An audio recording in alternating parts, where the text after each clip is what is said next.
ஸ்பைடர்மேனும் கொல்ல மாட்டான் யாரையும். பட் இந்த ஸ்பைடர்மேன் நோவர் எவனையும் பார்க்க மாட்டான், கொல்லுவான். இந்த ஸ்பைடர்மேன் நோவர்னு சொல்லுவேன். இந்த ஒரு black and white spider, black and ஒயிட்ல இருக்கு, கலர்ல இருக்கு. ஆக்சுவலா நான் கலர்ல தான் பார்த்தேன். எனக்கு இந்த ஆக்டர் பர்சனலா ரொம்ப ரொம்ப பிடிக்கும். எனக்கு கோஸ்ட் ரைடர் மூவி அதை விட ரொம்ப பிடிக்கும். எனக்கு அந்த மூவியை பார்த்துட்டு இவர் இது பண்ணதும் நான் செம்ம இன்ட்ரெஸ்டிங்கா தான் இருந்தேன்.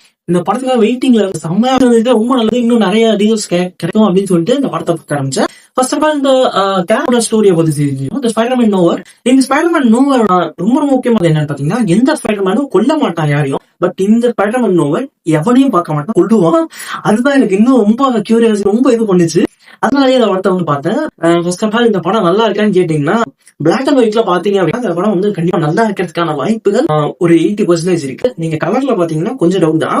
ஏன்னா எனக்கு இந்த படம் பார்க்க முழுக்க முழுக்க ரொம்ப செட்டா ஃபீல் ஆனிச்சு. எல்லாமே செட்டு போட்டிருக்காங்கன்னு சொல்லிட்டு எனக்கு பச்சையாவே ஃபீல் ஆனிச்சு. அந்த செட்டு ஃபீல் தான் வந்துச்சு. ரொம்ப படம் எனக்கு அந்த ஒரு நேச்சுரல் ஃபீலிங்கே எல்லாமே செட்டு மாதிரியே தான் எனக்கு ஃபீல் ஆனிச்சு. அதை தாண்டி வந்து அந்த கேரக்டர் மேக்கப்லாம் ஒரு மாதிரி தைக்க முடியல. அதுவும் அந்த உடம்பு டஃபா ஒரு மூஞ்சுலாம் ஒரு மாதிரி இதா இருந்துட்டு, அப்புறம் அந்த சாண்ட்மேனுக்கு சாண்ட் எல்லாமே வந்து லைட்டா உடம்பு மூஞ்சு துளியா தெரியாது. அது ஒரு மாதிரி சுத்தமா நல்லா இல்ல, எனக்கு புரியல. அதான் ஒரு மாதிரி பார்க்கவே அருவருப்பா இருந்ததுனால அவ்வளவா பாக்கல.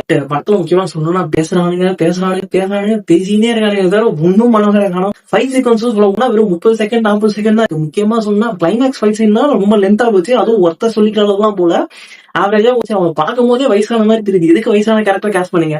அட்லீஸ்ட் ஒரு 30-40 அதுக்குள்ள இருக்க மாதிரி கிளாஸ் இருக்கலாம். அவரை பார்த்தா ரொம்ப வயசான மாதிரி இருக்கு. அந்த கேரக்டருக்கே ரொம்ப செட் ஆகுது, ரொம்ப வயசான மாதிரி இருக்கு. நல்லாவே இல்ல. எனக்கு இந்த படம் ஏன்டா பார்த்தோம்னா, எனக்கு சத்தியமா ஸ்பைடர்மேன் மூவி அந்த ஆக்டர் அவர் நடிச்ச அந்த கோஸ்ட் ரைடர் மூவில தான் எனக்கு அந்த ஆக்டர் அவ்வளவு பிடிக்கும். பட் இந்த படத்தை பார்த்தது இவரமேட்டுக்கு, இந்த ஸ்பைடர்மேன் பார்த்தது இவரமேட்டுக்கு ஏன்டா பார்த்தோம், பார்க்காம இருந்திருக்கலாம் அப்படின்னு சொல்லிட்டு ஃபீல் ஆகுது.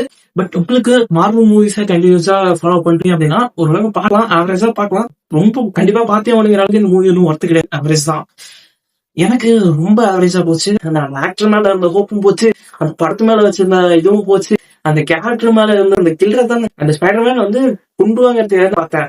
ஆனா இதுல அப்படி ஒண்ணுமே பண்ணவே, இந்த ஸ்பைடர்மேன் ஒண்ணுமே பண்ண மாட்டேன்றான். ஐயோ, எனக்கு இந்த படத்துக்கு கழிவு தவிர வேற எதுவுமே தெரியலங்க. எனக்கு சத்தியமா படம் சுத்தமா புரியல. உங்களுக்கு பிடிச்சதுன்னா எதுவும் பாருங்க, நான் எதுவுமே சொல்ல. முக்கியமா பிளாக் அண்ட் ஒயிட்ல பாத்துக்கோங்க, கலர்ல வேணாம். கலர்ல ரொம்ப செட்டுன்னு பச்சையா தெரியுது, பிளாக் அண்ட் ஒயிட்ல அது ஒரு தெரியாது. அவ்வளவுதான். பை.